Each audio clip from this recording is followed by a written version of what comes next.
नमस्कार मित्रांनो, सध्या राज्यात अनेक ठिकाणी मान्सूनच्या पावसाचे आगमन होत असून हवामान खात्याने दिलेल्या अंदाजानुसार जूनच्या शेवटच्या आठवड्यात राज्यात पाऊसमान चांगले असणार आहे.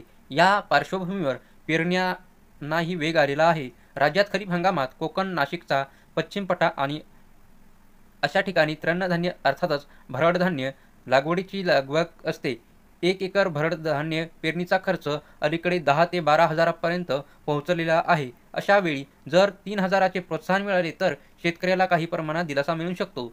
शेतकऱ्यांना तृणधान्य किंवा भरड धान्य लागवडीसाठी प्रति एकर ₹3,000 असे जास्तीत जास्त 5,000 एकरपर्यंत प्रोत्साहन मिळणार आहे. म्हणजेच ₹15,000पर्यंत प्रोत्साहन मिळणार आहे. झारखंड राज्यातील सरकारने ही योजना आणलेली आहे. कृषी, पशुसंवर्धन आणि सहकार विभागामार्फत चालवल्या जाणाऱ्या झारखंड राज्य तृणधान्य अभियान योजनेअंतर्गत क्षेत्राला दिला जाणारा आहे. या योजनेनुसार खरीप पीक वर्ष 2024 व 25 अंतर्गत कृषी विभागाकडून तृणधान्यापैकी नाचणी, ज्वारी, बाजरी, सव्वा कोडो या पिकासाठी सर्व शेतकरी आणि बटाईदारांना प्रति एकर ₹3,000 आणि 5 एकरासाठी ₹15,000 प्रोत्साहनपर रक्कम दिली जाणार आहे.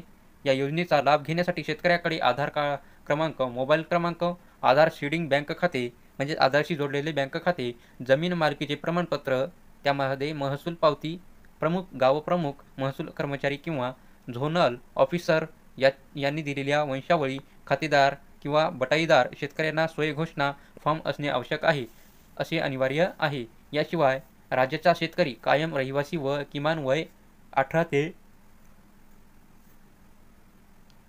किमान 10 गुंठे आणि कमाल 5 एकर जमीन असणे आवश्यक आहे. तर 2024 व 25मध्ये आर्थिक वर्षाच्या खरीप हंगामापासून कृषी विभागाने ही योजना सुरू केलेली आहे. त्याची नोंदणी करण्याची अंतिम तारीख ही 30 ऑगस्ट 2024 आहे.